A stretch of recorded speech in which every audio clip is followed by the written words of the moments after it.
Hello, and welcome to Classic Country Backstories. I'm Colleen Gallagher. What if you're missing out on the secret history of country music's biggest stage? From a simple radio broadcast to a global icon, the Grand Ole Opry's journey is packed with untold stories that shaped legends. Don't let these groundbreaking moments fade into history. Discover how it all began and what made it truly grand. You won't believe how close you are to its secrets. Nashville, Tennessee, country music capital of the world, home of the Grand Ole Opry, where singers and dreamers come seeking stardom. Join me as we learn about the lives and careers of those who built this town on Classic Country Backstories.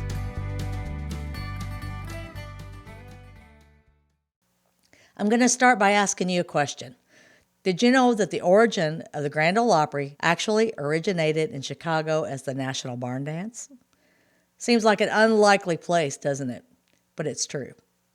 Then came the Nashville Barn Dance, which was aired from a radio station located on the 5th floor of the National Life and Accident Insurance Company in Nashville.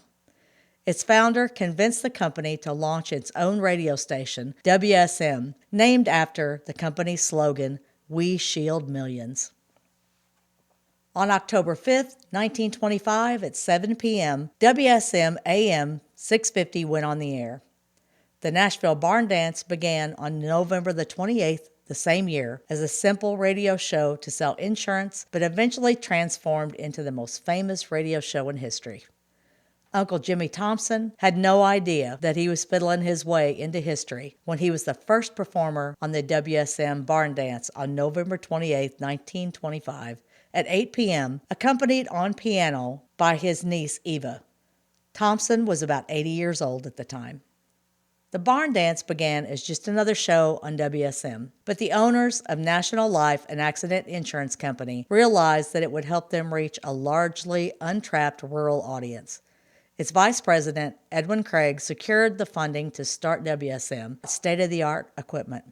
His love of radio and belief in its potential led him to engineering genius Jack DeWitt, who would become an important part of the Opry history. For the next few years, the audience began to grow, with thousands tuning in to listen to the latest entertainers or groups. The program aired on Saturday nights and featured folk music, fiddling, and a relatively new genre called country and western music. The program was different from anything else, showcasing American-style music, where it became the launching ground for many of the country's most loved performers. George D. Hay, known as the Solemn Old Judge, was the National Barn Dance's announcer in Chicago. He was brought to Nashville to be announcer and program director of WSM's Barn Dance.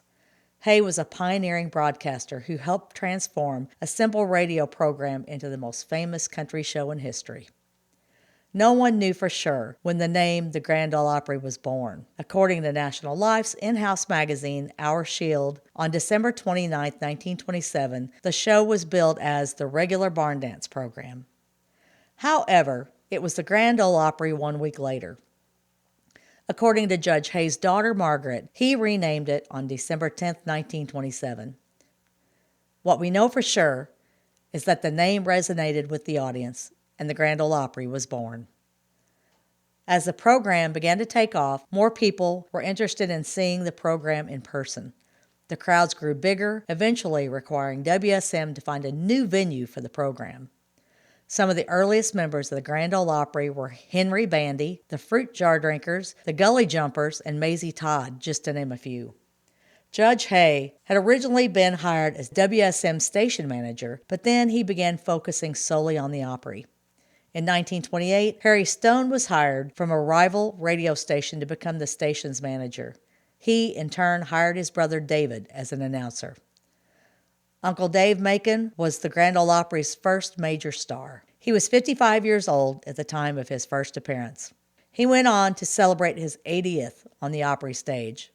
Some of the songs he sang were from minstrel shows, along with folk ballads and hymns. Many were drawn from his long and colorful life.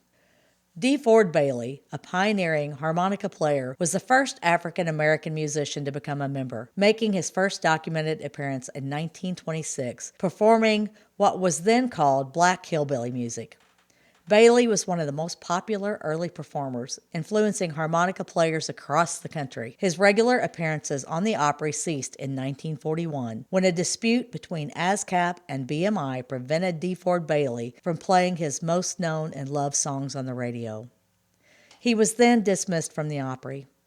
DeFord Bailey died in July of 1982. In 2023, his family received a formal apology from the Grand Ole Opry for Bailey's unfair treatment. DeFord Bailey was inducted into the Country Music Hall of Fame in 2005.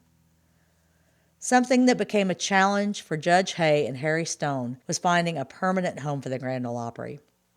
As I said before, the show was initially broadcast from WSM's studio on 7th Avenue North in Nashville, but the studio was also in National Life's office building. Studio A was used for this purpose. Eventually, Studio C was completed in 1934 and could seat around 500 audience members. But even the larger capacity couldn't accommodate the large Opry crowds. At one point, audiences were allowed into the building, 500 at a time, to watch an hour of the program. This enabled 1,500 people to see the Grand Ole Opry. Even with that, the building was so crowded from the audiences storming the building that the insurance company officials could not get into their own offices. For a short time, the program was broadcast without a live audience, but it just wasn't the same. After no audiences from February to July of 1934, the Opry again opened its doors. In October 1934, a struggling community playhouse at Hillsborough and Belcourt rented their building out to the Grand Ole Opry. A makeshift control room was constructed at the side of the stage. At this time, some entertainers would finish a song, and before the judge could thank them and get them off the stage, they'd burst into another song. Vito Pelletier was hired to be the stage manager at the Opry. He incorporated 15-minute segments so the entertainers would not overstay their appearance. Up to this point, the Opry only had one sponsor. That was National Life. But after Vito divided the program into segments, he came up with the idea of inviting other sponsors. Vito's format is used to this day. The Grand Ole Opry was hit hard by the Great Depression. Music was changing. The Opry needed stars, but the stars needed to make a living. With this in mind, Judge Hay developed the Artist Service Bureau to book and coordinate shows around the Mid-South. The idea began with a trip to West Tennessee for the Independence Day weekend in 1934. Hay brought Uncle Dave Macon and several other Opry acts. He was pleasantly surprised when almost 8,000 showed up for the all-day show. Hay realized the potential of the Opry show on the road. Open-air picnics were a draw because admission costs were kept very low, attracting depression-weary families. Hay's role at the Opry and Artist Service Bureau could have made him into one of the most powerful people in the new country music field, but Judge Hay had personal problems that got in the way, forcing him to take a leave of absence. During this time, David Stone took over his position at the Artist Service Bureau. In mid-June 1936, the Grand Ole Opry moved across the Cumberland River to the Dixie Tabernacle in East Nashville. The venue was a large tent where there were revival services during the week and on Sunday, but on Saturday night they rented it out to the Grand Ole Opry. Although the venue was larger, the show was still filled to overflowing every Saturday night. The tent had a dirt floor with benches resting on concrete blocks. Admission was still free.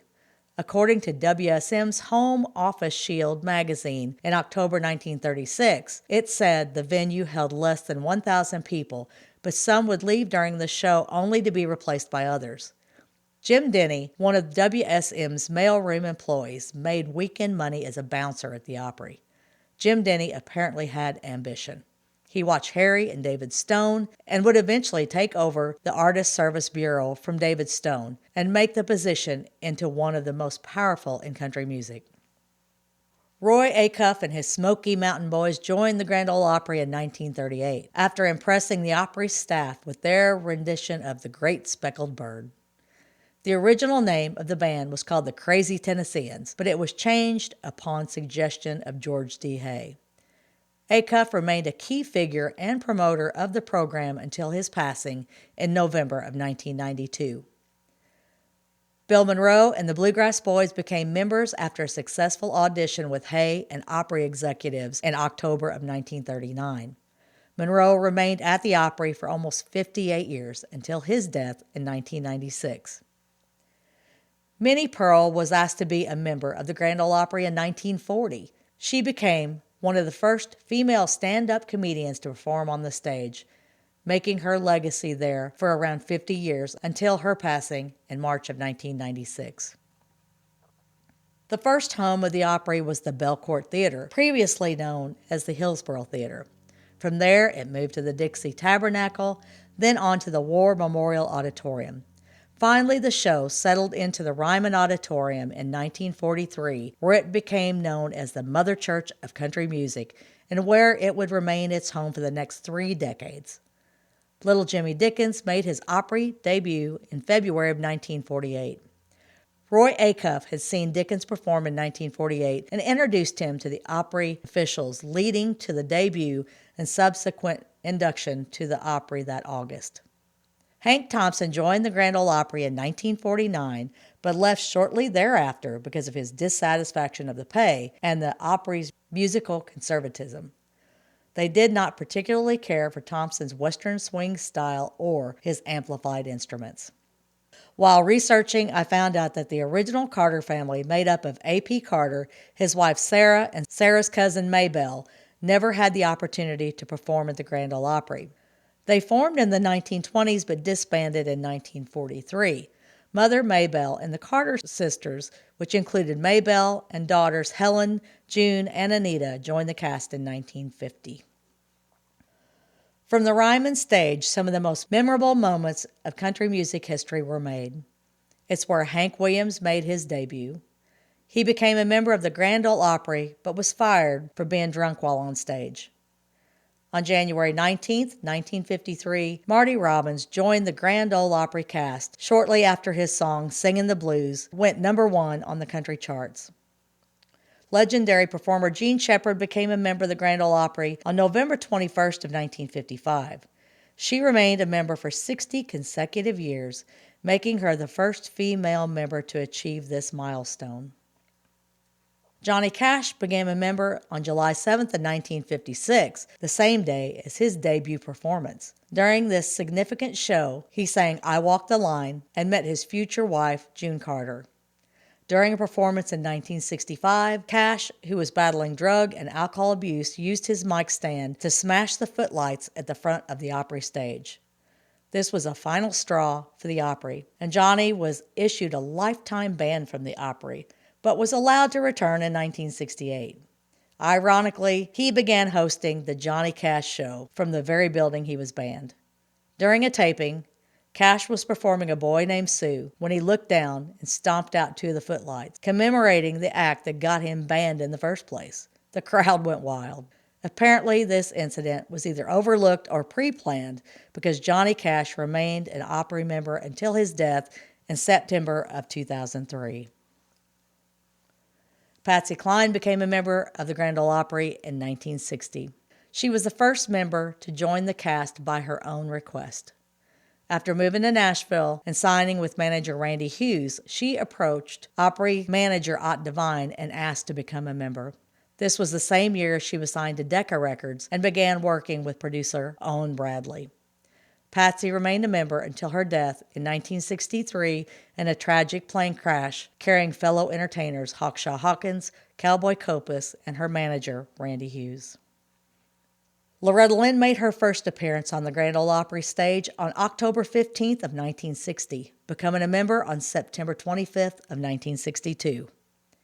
Research sometimes brings more questions than answers. Nearly 250 entertainers have been asked to join the Opry service since its inception. The first was Uncle Jimmy Thompson. I was surprised to learn that Conway Twitty was never a member of the Grand Ole Opry. Merle Haggard was never a member. Some entertainers were offered induction but declined because it conflicted with their travel schedule. Some entertainers like Haggard did not live in Nashville, which made it unfeasible to accept a membership. Bill Anderson joined the Opry in 1961, making him the longest-serving member of the institution. His successful song Po Folks led to his induction. He is considered a pillar of the Grand Ole Opry. I do know that the Grand Ole Opry once had very strict rules about becoming a member. In 1963, you had to perform 26 Saturday nights each year to retain membership. If you performed a Friday night, it only counted as half of the commitment. Can you imagine a star giving up half of their Saturday nights on the road to do the Opry? They paid AFTRA, AFM union scales, which are much less than they could make traveling out on the road. Some members were faithful members that hit the road during the week, making sure they were home on Saturday night for the show requirement. One of those was Gene Shepard. Others pushed the envelope and were able to get around the rule. Rules have been adjusted over the years, and now entertainers are expected to make around 10 appearances a year. I'm sure that some members just don't make it that often. With that being said, stars definitely do not join the Grand Ole Opry for financial gain. It is considered a privilege to join the cast. Connie Smith became a member of the Grand Ole Opry on August 21, 1965, and has now been a member for more than 60 years. Jeannie Seely joined the Opry in 1967 and remained a member until her passing in 2025. Seely made more performances on the Grand Ole Opry than any other artist, with 5,397 performances. She played the Opry for the last time February 22, 2025. Jeannie Seely died on August 1st the same year. Dolly Parton joined the Opry on January 4, 1969, where she has now been a member for more than 55 years. Although the Ryman served the Grand Ole Opry for 30 years, the building's condition had declined, and it no longer suited the needs of the thousands who wanted to see the show. The Ryman was not air-conditioned. It was hot during the summer and drafty in the winter. It was time to find a new home. Originally, National Life purchased 120 acres just outside of Nashville to build a new auditorium, along with a theme park dedicated to country music. Ground broke for the Grand Ole Opry's new home at the end of June 1970. Construction of the new building began on November 12, 1971. Originally, the new Opry House's projected cost was $5 million. The auditorium wound up costing a whopping $15 million, not including the theme park. The complex ended up resting on 369 acres and cost $25 million. A brand new building was built just outside Nashville. The 4,400-seat air-conditioned theater had all the modern necessities to accommodate the fans. It featured state-of-the-art sound and lighting with an elegant stage and plenty of backstage space for the entertainers and staff, including 12 dressing rooms, a band rehearsal room, and more than 12,000 feet of storage.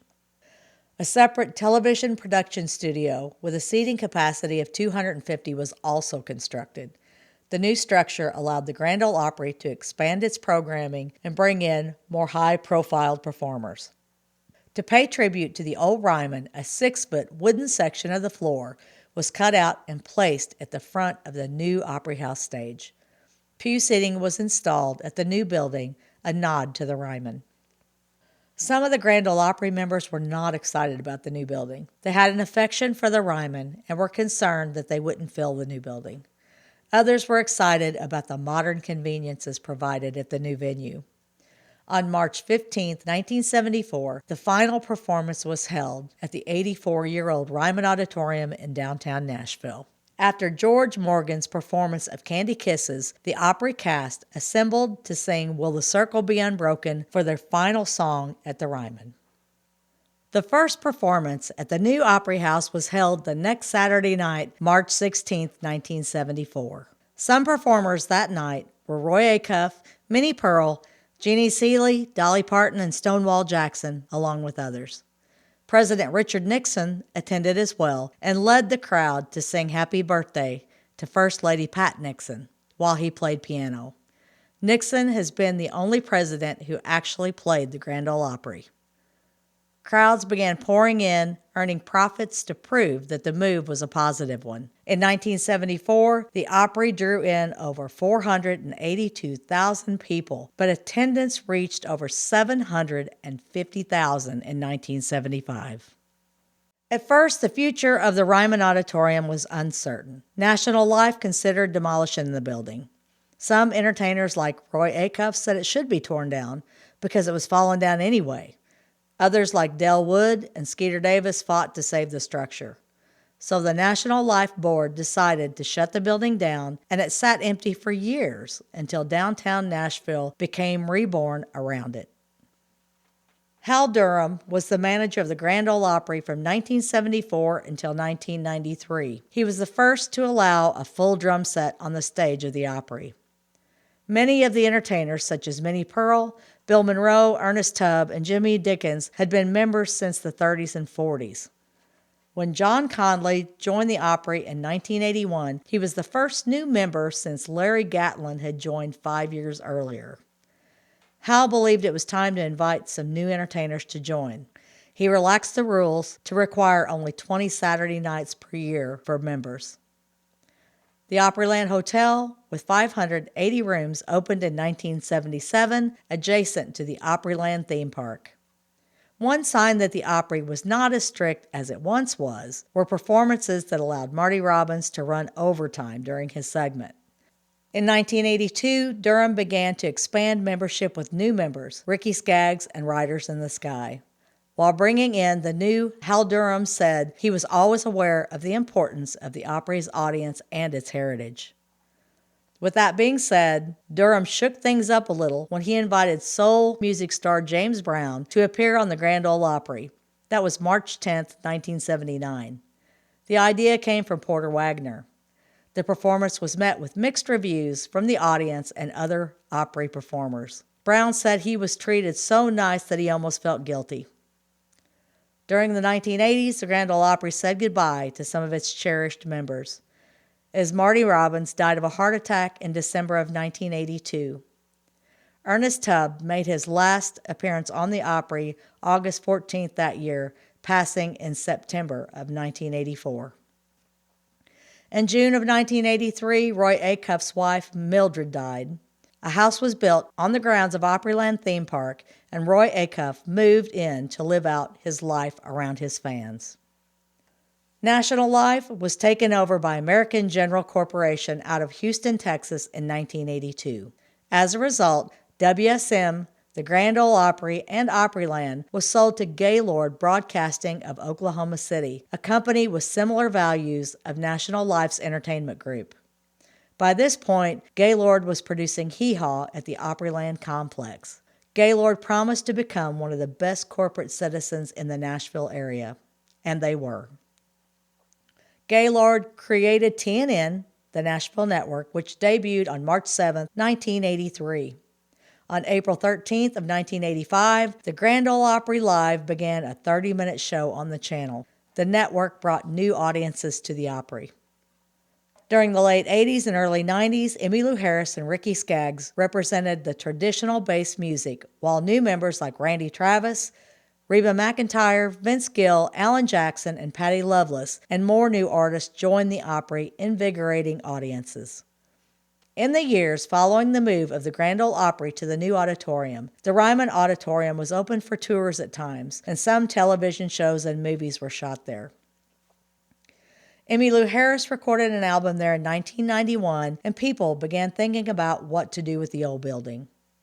In 1992, a performance was held to celebrate the anniversary of the Ryman. Performers were Emmylou Harris, Ricky Skaggs, Vince Gill, Bill Monroe, and Connie Smith. At the same time, Nashville was being redeveloped, so the time seemed right to bring the old Ryman back. Gaylord Entertainment invested $8.5 million in 1989 through 1990 to renovate the Ryman. The renovation included an expansion, adding 14,000 square foot support building on the north side, along with a state-of-the-art sound, lighting, and of course, air conditioning. The Ryman Auditorium reopened its doors on June 4, 1994. The first show that was held was Garrison Keillor's A Prairie Home Companion. During the Grand Ole Opry's 67th anniversary on November 30, 1992, Marty Stewart was inducted as its 70th active member as we said goodbye to Roy Acuff, who had passed on November 23rd. For the first time in 54 years, the Grand Ole Opry would go on without Acuff. On March 4th, 1996, cousin Minnie Pearl died, followed by Bill Monroe's passing on September 4th that same year. The Grand Ole Opry returned to the newly refurbished Ryman Auditorium in January of 1999 for 3 shows.